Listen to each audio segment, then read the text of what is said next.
एक आदमी बस से राजस्थान किसी काम के लिए जा रहा था। जब वह राजस्थान के 12 जिला में पहुंचता है तो अपनी थकान मिटाने के लिए वह बस से उतरकर एक चाय की दुकान पे जाता है। लेकिन जब वह चाय की दुकान को देखता है तो उसके मन में बहुत सारे सवाल उठने लगते हैं, क्योंकि दुकान की सजावट और दुकानदार की लुक ही कुछ ऐसी थी।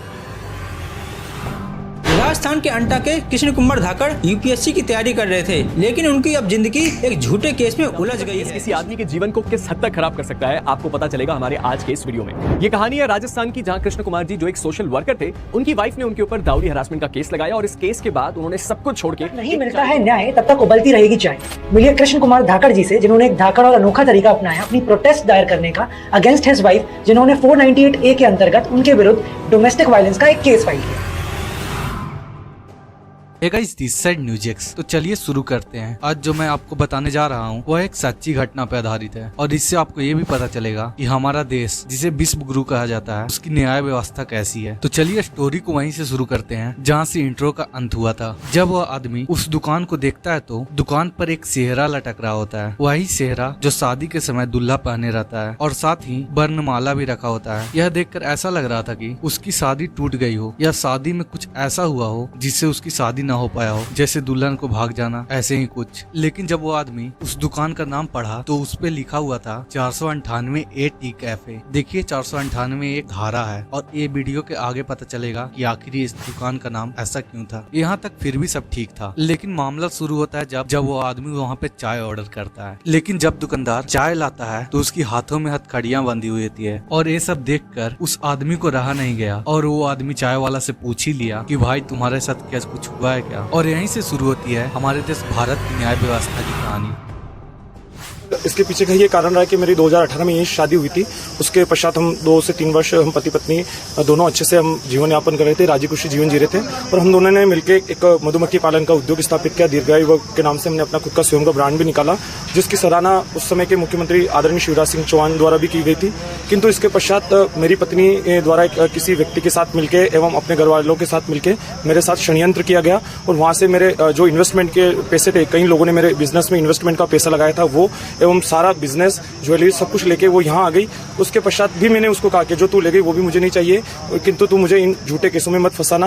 और हुआ वही, उसने अगले 6 महीने पश्चात उसने मुझे 498 केस में फंसा दिया, और साथ ही उसने मेरे साथ 125 की धारा में मेरे से 30,000 रुपये महीना भत्ता मांगा जा रहा है। मेरे परिवार में मेरी माँ के सिवा मेरे और कोई नहीं, ना भाई है ना बहन है। पिताजी की मृत्यु हो चुकी है, और आर्थिक स्थिति इतनी बुरी है कि आप चाहें तो कंफर्म कर सकते हैं, जिसमें 2 बीघा जमीन है वो गिरवी है, मकान गिरवी है, और मेरी माँ और हम बड़ा दिनहीन जीवन जो है खेत पे बिता रहे हैं। उसके बावजूद भी ये मुझे लगातार तारीखों पे घुमाती है और स्वयं तारीखों पे नहीं आती। देखिए मामला यह है कि उसका नाम कृष्ण कुमार है, और वो एक यूपीएससी का छात्र था। लेकिन उसकी शादी 2018 में हुई थी, और उनके बीच संबंध अच्छा नहीं होने के कारण 2 साल बाद उनकी शादी टूट गई, जिसके बाद उसकी पत्नी के द्वारा दहेज प्रताड़ना का केस लगाया गया, जिसके कारण उसे एलिमनी के रूप में 30,000 पर मंथ उसको पत्नी को देना होता था। लेकिन ये सब तो ठीक है, लेकिन जब उससे पूछा गया ये हथकड़ी के पीछे का कारण, तो देखिए वो क्या बोलते हैं।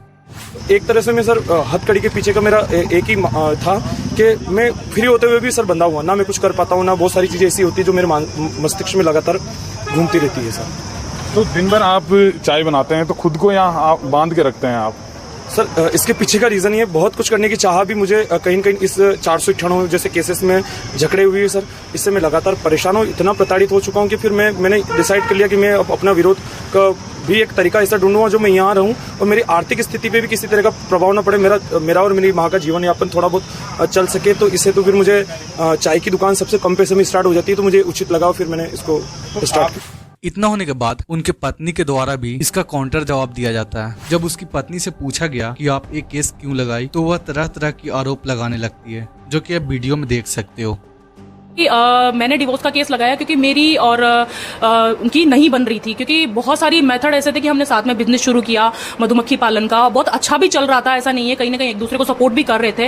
लेकिन धीरे धीरे चीजें ऐसी होने लगी कि सारा काम मेरे ऊपर थोप दिया गया, सारा जितना भी लोन वगैरह था और मार्केट से कर्जा था। देखिए इससे आपको ये पता चल गया हुआ कि भारत की न्याय व्यवस्था कैसी है। नहीं तो अभी हाल ही में एक न्यूज आया था कि एक मदन नाम का व्यक्ति 43 साल जेल काटने के बाद 103 वर्ष की उम्र में जेल से रिहा हुए। उन्होंने अपनी पूरी जवानी जेल में ही काटी, और कहीं कहीं ये भी बताया जाता है कि उन पे लगाया हुआ आरोप गलत था। और ऐसे बहुत सारे न्यूज हैं जो बेवजह जेल में अपनी जिंदगी काटे हैं बिना कोई गलती के। तो अभी के लिए इतना ही। ऐसे ही आगे के अपडेट्स जानने के लिए सब्सक्राइब करें न्यूज एक्स।